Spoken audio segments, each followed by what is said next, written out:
Well, thank you, Rafael. We had another very dynamic and illuminating paper.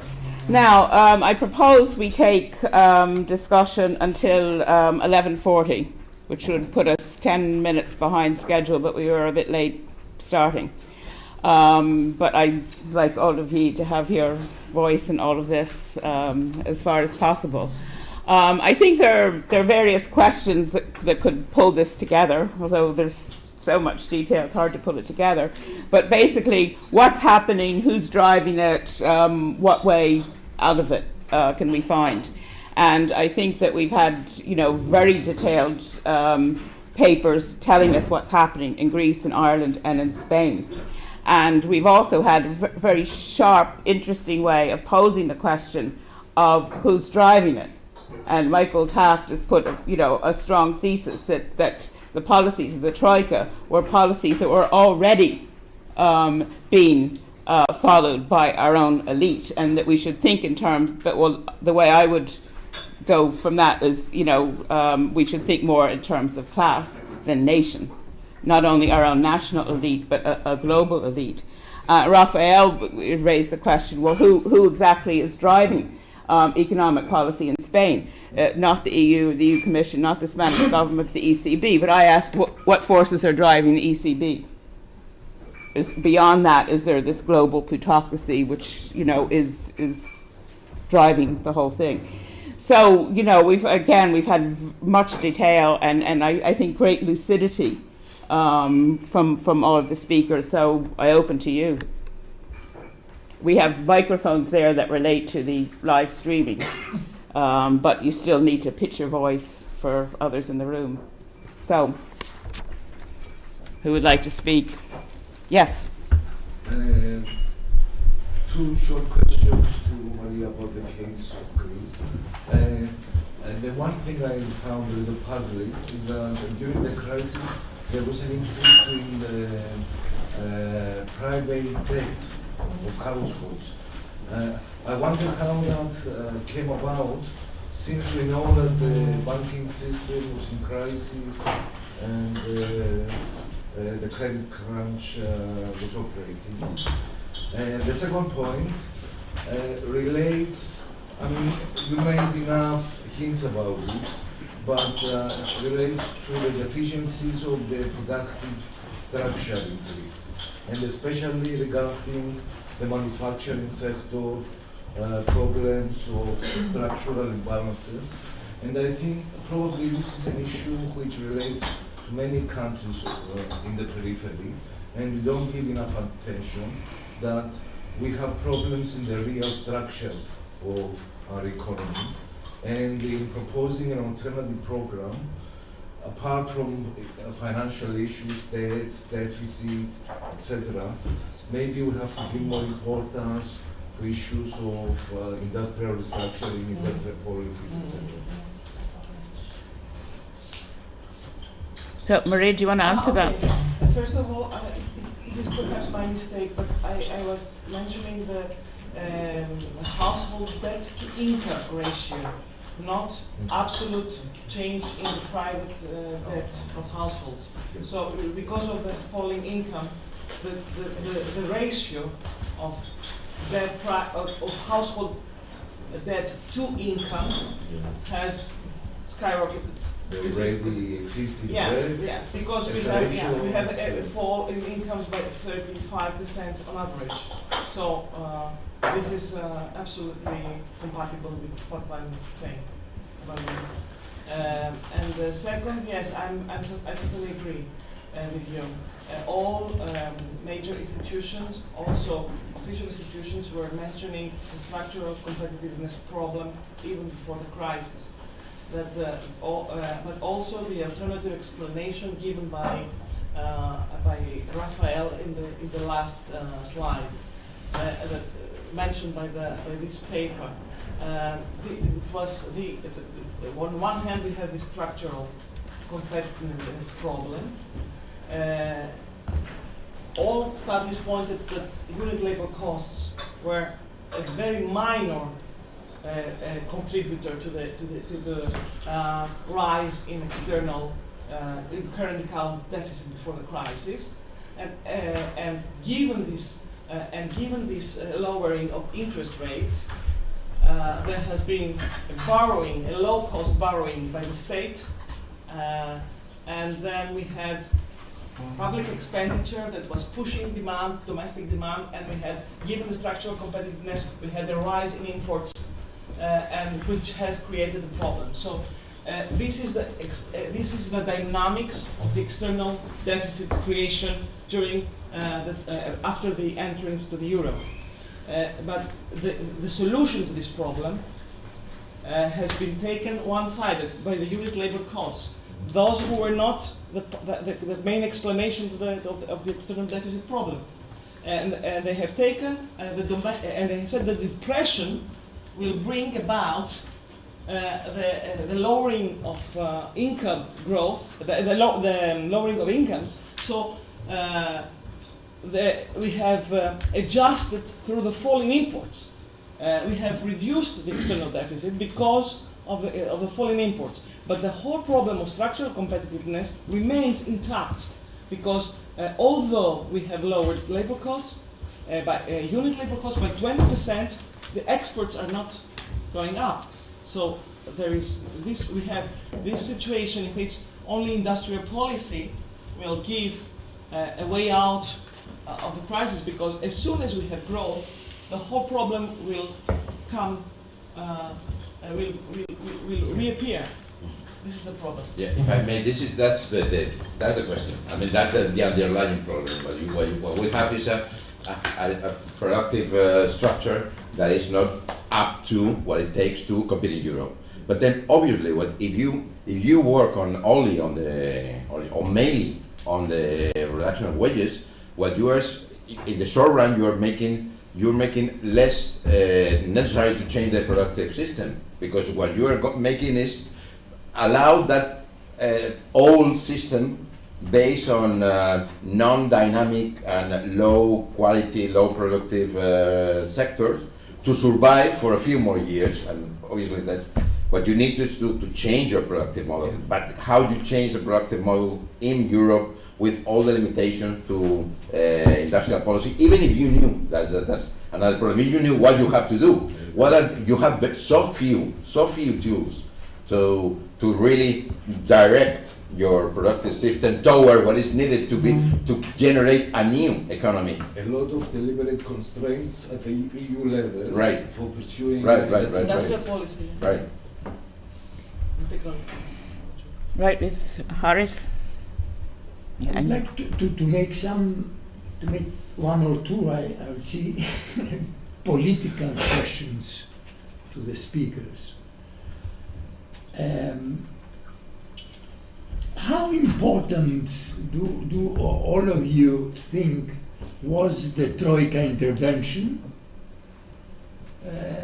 as compared to the already existing policies of the local elites? It's something that our friend Michael said in his speech. I mean, was it some kind of imperialist imposition of policies, or was it a policy agreed among elites throughout Europe?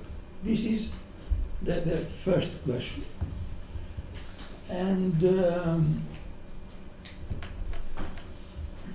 let me see. And the second one is, it seems that we all agree that these policies are wrong. But coming to Helena's introduction, I mean, are these people so stupid to impose wrong policies, or is it something else behind it?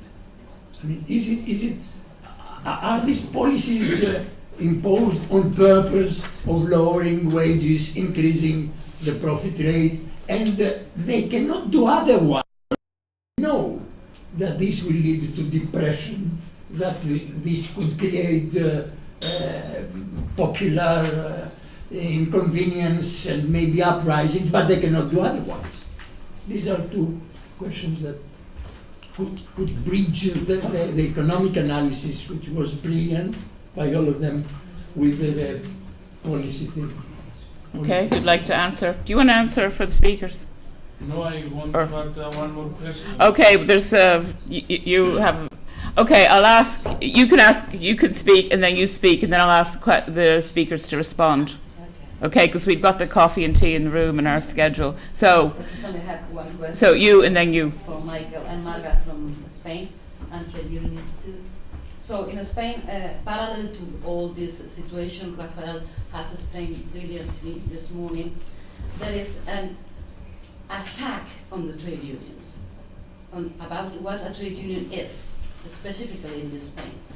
I mean, in order to attack the collective bargain or the power of the workers, they don't do it directly, they do it through attacking the trade unions. And what is the situation in Ireland? Because I think it's something parallel and with the same objective. Harris is suggesting us to go to, who is behind it, what is this policy for, or who is going to gain with this policy. Okay, and you can speak. Then I'll ask the speakers to come back and answer those questions, if that's okay with everybody. So. Yeah, Maria said that nowhere else the economic destruction was so tremendous as in Greece. In Cyprus, though, although it was not so tremendous, it took place in such a short time that the shock was really, I mean, 1913, as we live in a different Cyprus, different people. Beliefs that were solid for decades are now changing. People are so vulnerable in everything. I would like to hear to some experience you have about Greece. How does this reflect in political parties, in social life, in elites of people? I mean, to all of the three speakers, I would, if it's possible. Okay, they're sort of big questions for little time, I have to admit. Which of the three of you want to go first to specifically answer the questions and then make any concluding remarks? Who wants to go first? Maria. Maria. Yeah, okay. Related to Harris's question,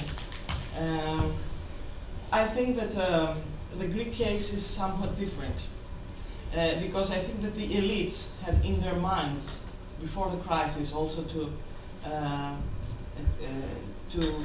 change the power of labor and the unions, and they were unhappy with real wage increases in line with productivity. But they were accommodated by sovereign debt, very much accommodated by the rise in sovereign debt, because this was the source of their profits, the relationship to the public sector and their the taking projects and financing things this was the source of a great source of growth.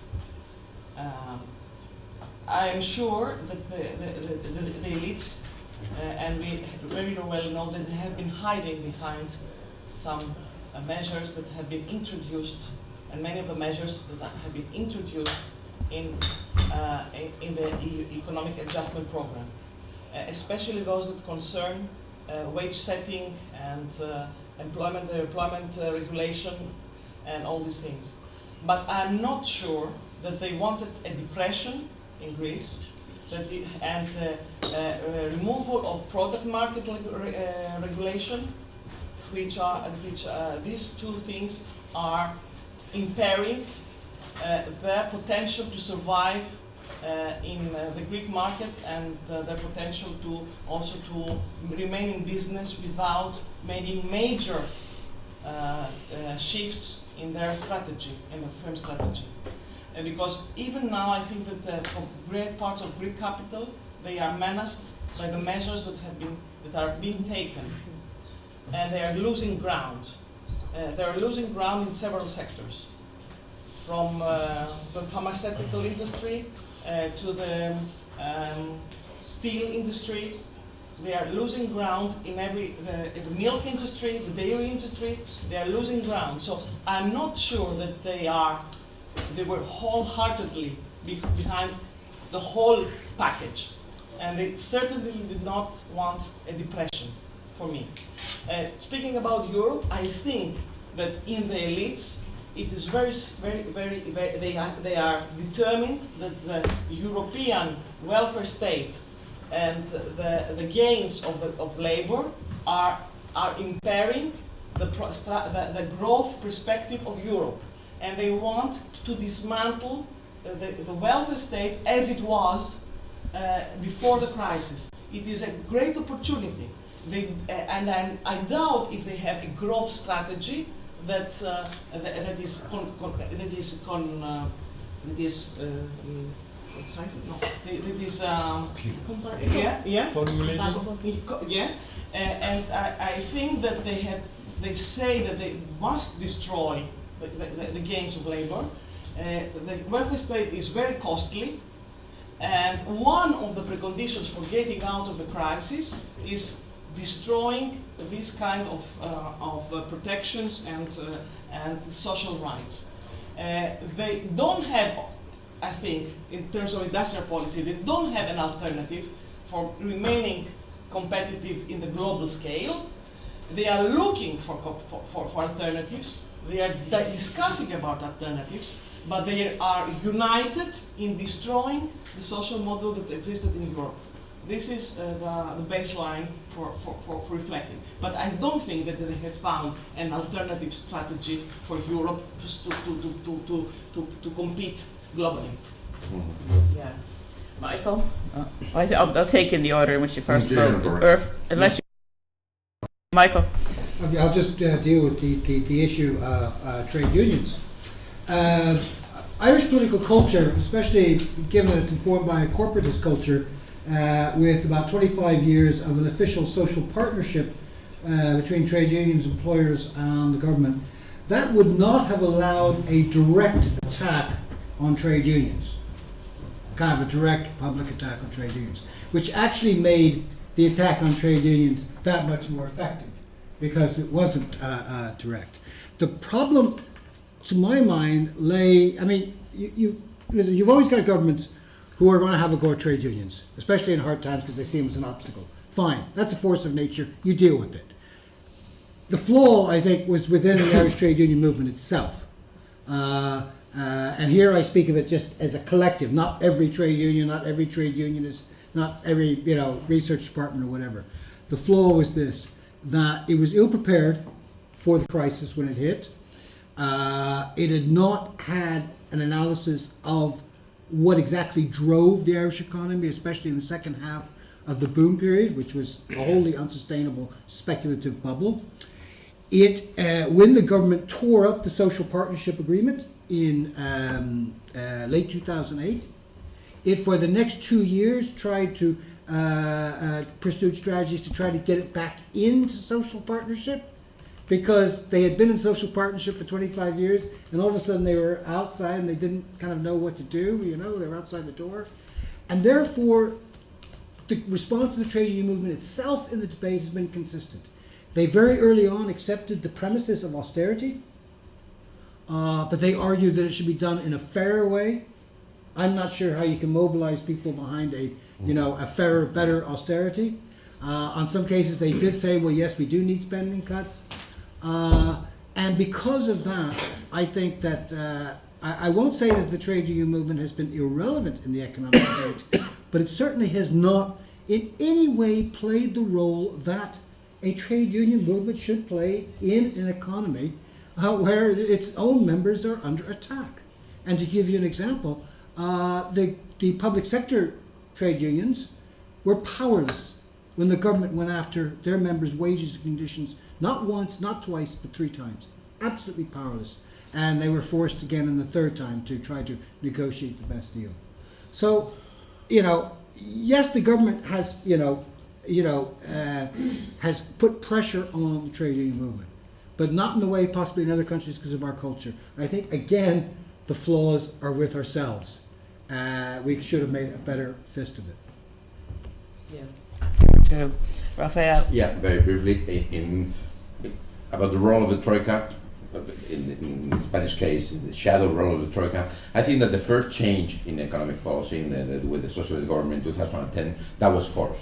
I think it was not in the nature of the program or in the nature of the way of the president of government to understand what it was needed. But the interesting thing about that is that after he made the change, and after he changed his policies, he defended with the, what we say in Spain, we say, con la fe del converso, with the faith of the convert. I mean, somebody who changed religions, you know. It was nothing, after that, it was 120% for that.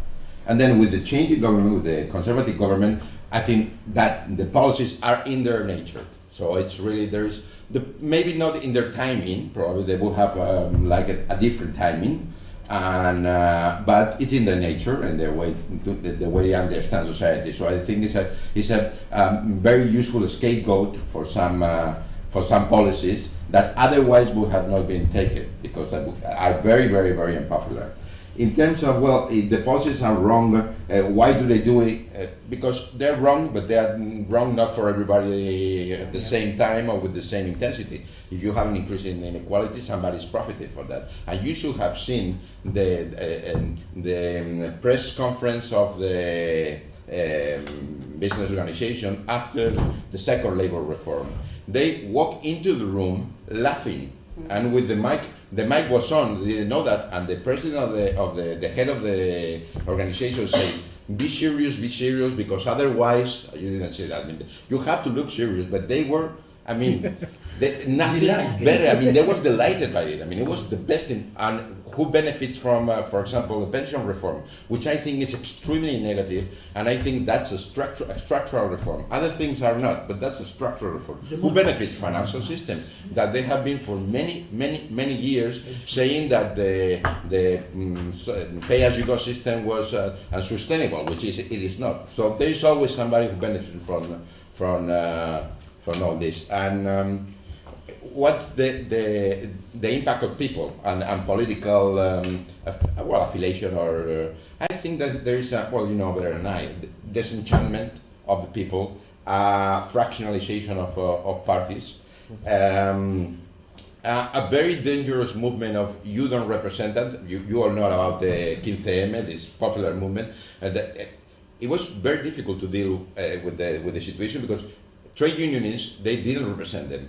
United Left, I mean the left parties, they didn't represent it. Nobody represented, and everybody was the same. It was like us and the rest, no matter where you were, a communist, a pro-communist, a social democrat, a trade unionist, and everything was the same. And that's very dangerous. Yeah. And by the way, all this movement that created so much interest around the world has disappeared completely. Yeah. Now, in the harder moment of the crisis and the changes in economic policy, disappeared. I don't know where they are.